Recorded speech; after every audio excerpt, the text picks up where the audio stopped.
Bienvenidos al curso de Introducción a la Exploración Geofísica. Este curso consiste de 4 módulos. El primero, la gravimetría, posteriormente la magnetometría, luego veremos los métodos eléctricos y electromagnéticos y por último veremos la prospección sísmica. En este primer video vamos a hablar sobre la historia de la isostasia, que es un tema relacionado con la gravimetría y que explica la evolución histórica de diferentes teorías que surgieron para tratar de explicar la formación de las montañas. La palabra isostasia viene de dos vocablos griegos, que es isos, que significa igual, y éstasis, que significa posición. Y bueno, esta rama surge del interés de comprender cuáles son las propiedades mecánicas del interior de las tierras, es decir, de aquellas rocas a las cuales no tenemos un acceso directo. La geología nos permite entender todas aquellas rocas que están sobre la superficie. Sin embargo, la mayor parte de la materia que constituye nuestro planeta no tenemos un acceso directo. Esa teoría surge en 1882, sin embargo tiene algunos antecedentes en el Renacimiento y se enfoca principalmente a responder la pregunta de cómo es que se forman las montañas. Una de las primeras personas que hace algunas observaciones y propone una teoría para la formación de las montañas es Leonardo da Vinci. Leonardo da Vinci sugirió que cuando las montañas pierden peso debido a la erosión, esto ocasiona que sean más ligeras y que se levanten. Actualmente sabemos que esta teoría no es cierta, pero fue uno de los primeros pensamientos que surgieron para tratar de explicar la formación de las montañas. Sin embargo, la evolución de la isostasia empieza con las teorías que propone Isaac Newton, principalmente en su libro Principia Matemática de 1667. Newton realizó la primera estimación de la densidad terrestre basado en 4 observaciones. La primera fue la gravedad terrestre medida en superficie. También analizó el periodo de la Luna, el tamaño de Júpiter y la órbita de los satélites alrededor de Júpiter. Con estas 4 observaciones concluyó lo siguiente. La primera es que la densidad de Júpiter no podía ser menor que la densidad del agua. Actualmente sabemos que la densidad de Júpiter es de alrededor de unos 1300 kilogramos por metro cúbico y que la densidad promedio de la Tierra debería de estar entre los 5000 a los 6000 kilogramos por metro cúbico. Actualmente sabemos que es 5300 kilogramos por metro cúbico. Sin embargo, Newton no descubre el valor de la constante de gravitación universal, que es G. Este valor se descubre 111 años después a través de los experimentos de Henry Cavendish.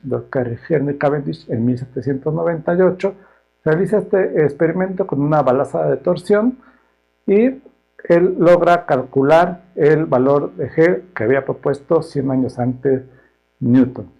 Sin embargo, hubo un error aritmético en sus cálculos, el cual fue descubierto por Bailey en 1842.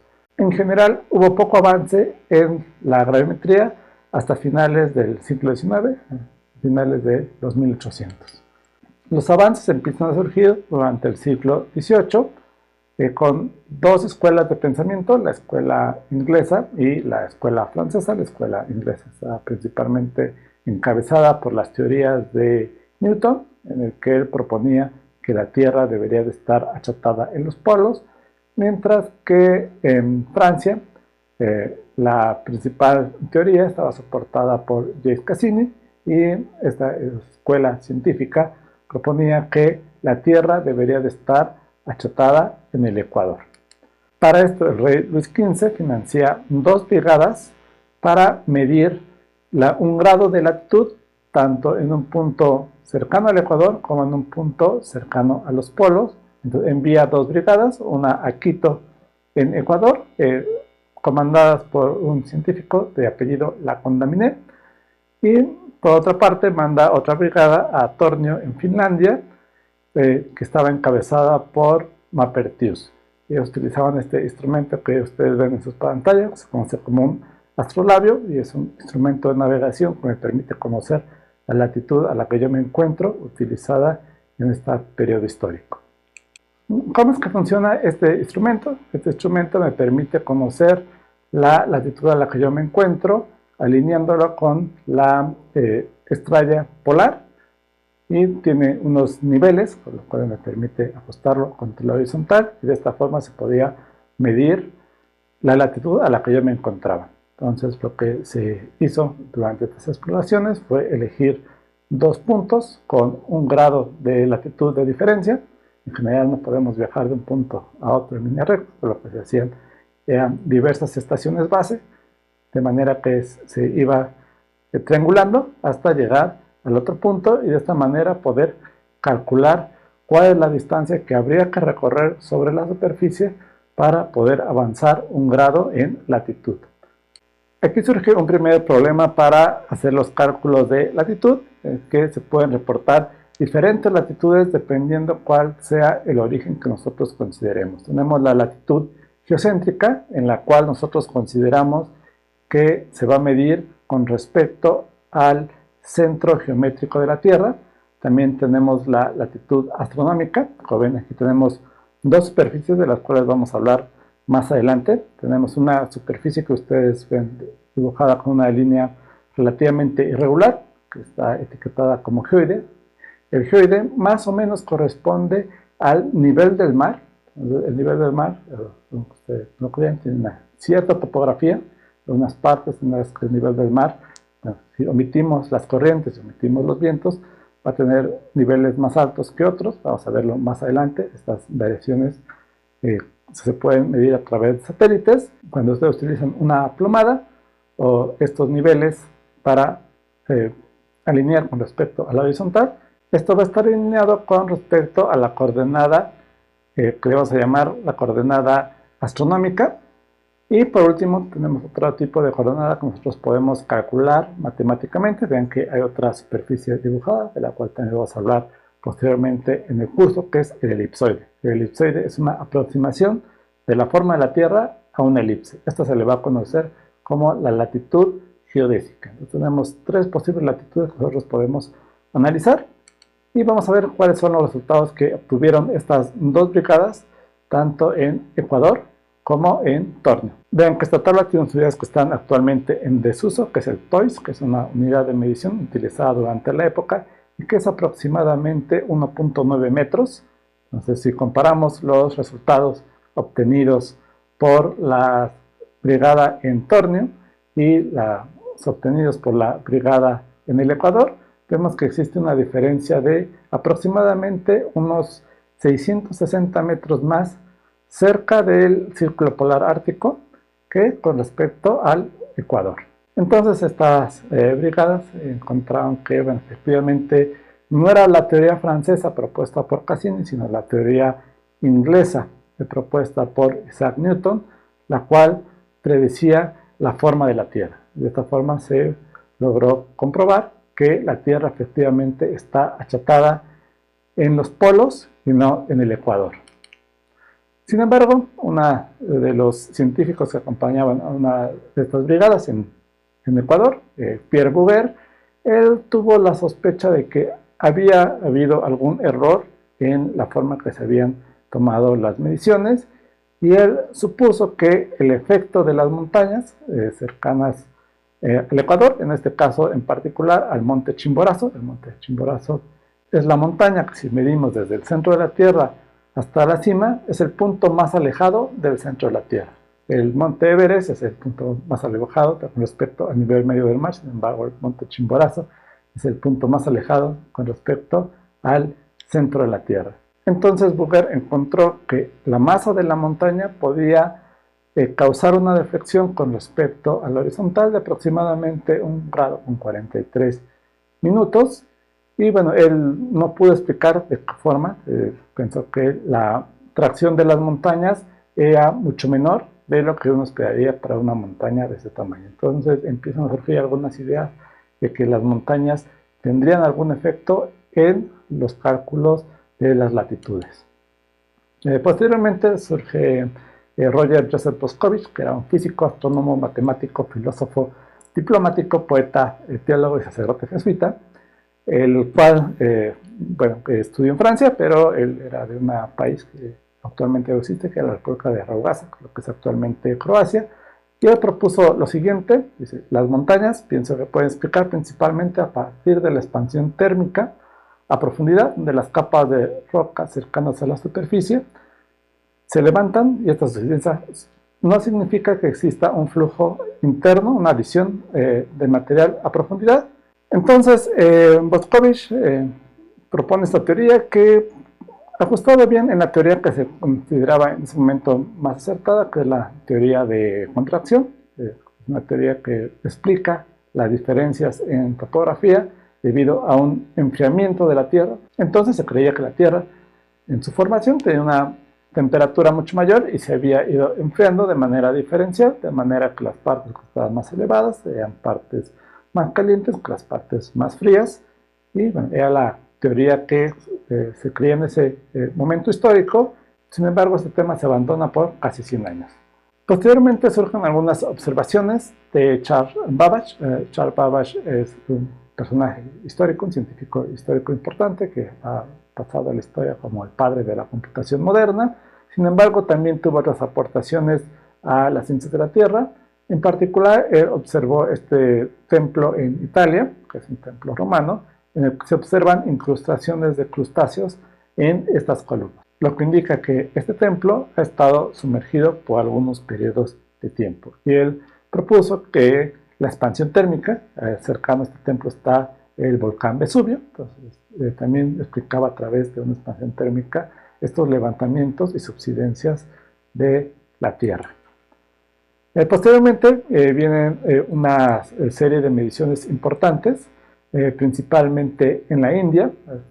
Surge otro personaje que seguramente el nombre lo habrán escuchado, George Everest.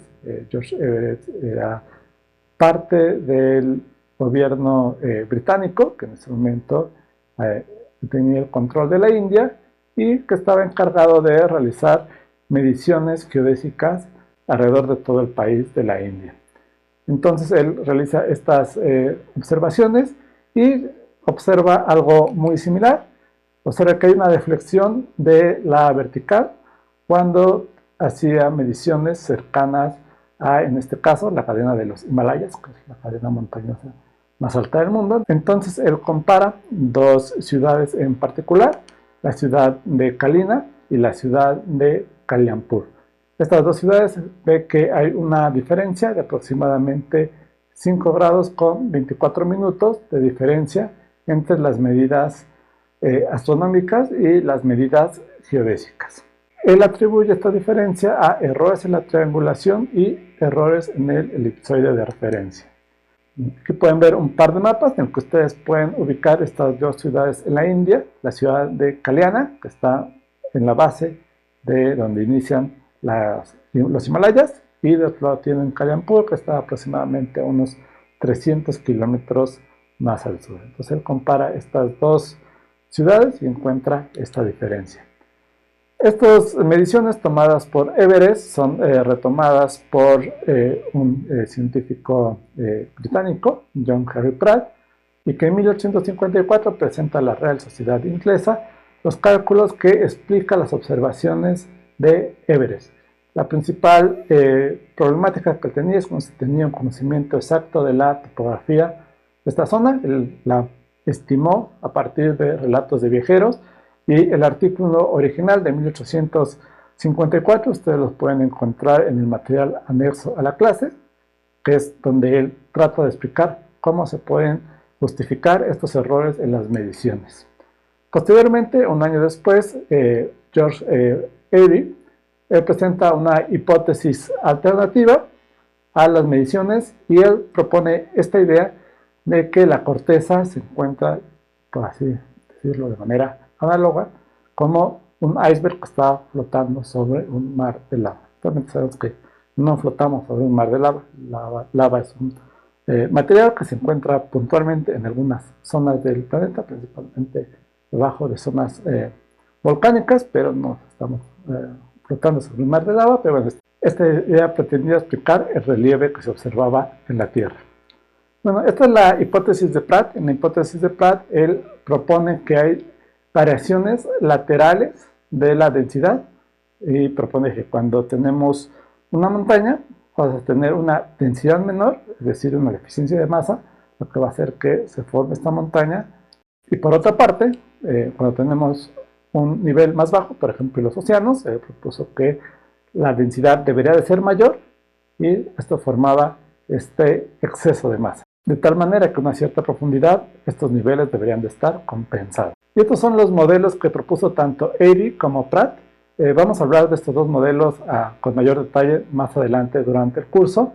En el modelo de Airy, él propone variaciones en el espesor de la corteza. Vean que el espesor va cambiando lateralmente, mientras que el modelo de Pratt propone que lo que va a cambiar lateralmente no va a ser el espesor es el mismo, pero con densidades diferentes. Entonces, en el modelo de Airy, de toda la corteza va a tener la misma densidad, sin embargo, por debajo, donde tenemos el manto, va a tener una densidad menor, lo que va a hacer que flote. Él hace una analogía con los icebergs que se observan en los océanos, y de tal manera nosotros con el modelo de Airy, nosotros podemos calcular, conociendo las densidades, lo que más adelante vamos a llamar como la raíz de la montaña, que tan profunda es esta capa con respecto a lo que nosotros observamos en superficie, mientras que en el modelo de Pratt nosotros podemos calcular la densidad conociendo la topografía. Si conocemos la topografía,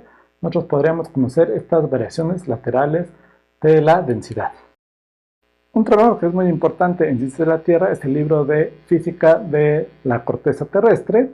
Este libro, escrito por Fisher, retoma o hace unas nuevas teorías basado en lo que ahora actualmente conocemos como el uniformismo. Antes de estos trabajos, las formaciones geológicas se atribuían principalmente a eventos catastróficos, de manera que fuera compatible con los relatos bíblicos.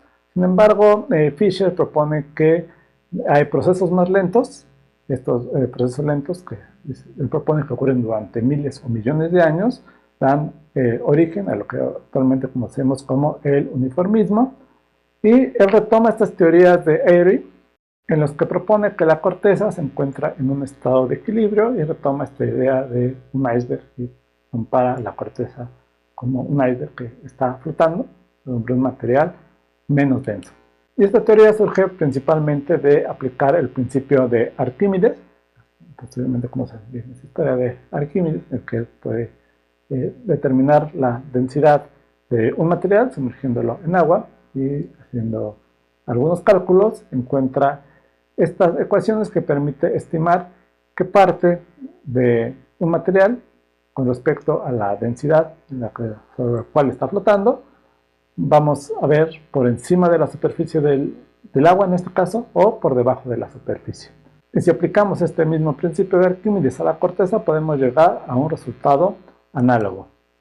Posteriormente, en los Estados Unidos, hacia 1899, en este periodo histórico, los Estados Unidos se encuentran en un periodo de expansión de su territorio, por lo que se ve la necesidad de hacer numerosas mediciones a lo largo de todo el país, y el jefe de la División de Servicio de Cómputo Geológico de los Estados Unidos, Hayford, él realiza diferentes mediciones a lo largo de todo el país, y una vez más se encuentra estos errores. Sin embargo, él utiliza el modelo de Pratt para poder hacer correcciones a los valores observados en campo. Él hace las siguientes consideraciones.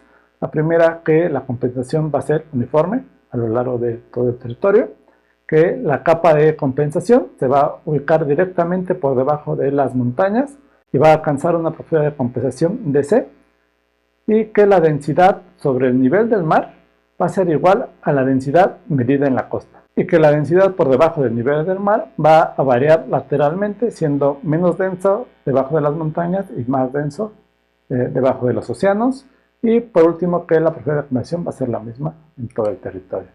Este es el modelo que se le conoce como el modelo de Pratt-Hayford. Vean que la densidad que se le asigna al nivel del mar va a utilizar esa misma densidad para las montañas, y vean que en este caso tenemos variaciones laterales de densidad. Este modelo se aplicó con éxito en los Estados Unidos, en India y Asia. Sin embargo, tuvo poco uso en Europa. En Europa utilizaron un modelo basado en el modelo de Airy, propuesto en la Escuela Superior Técnica de Helsinki, en el que se hicieron las siguientes 3 consideraciones: que la compensación clásica sería uniforme, que la corteza va a flotar de acuerdo al principio de Arquímedes y que la masa de compensación se encuentra directamente debajo de las montañas y los océanos. Este es el modelo de Heiskanen. Este modelo, como ven, va a tener variaciones en los espesores, pero la densidad no va a cambiar lateralmente. En general, estos 2 modelos estaban limitados principalmente por el desconocimiento de la topografía, debido a que en estos momentos históricos era muy complicado conocer la topografía de un lugar con el detalle suficiente.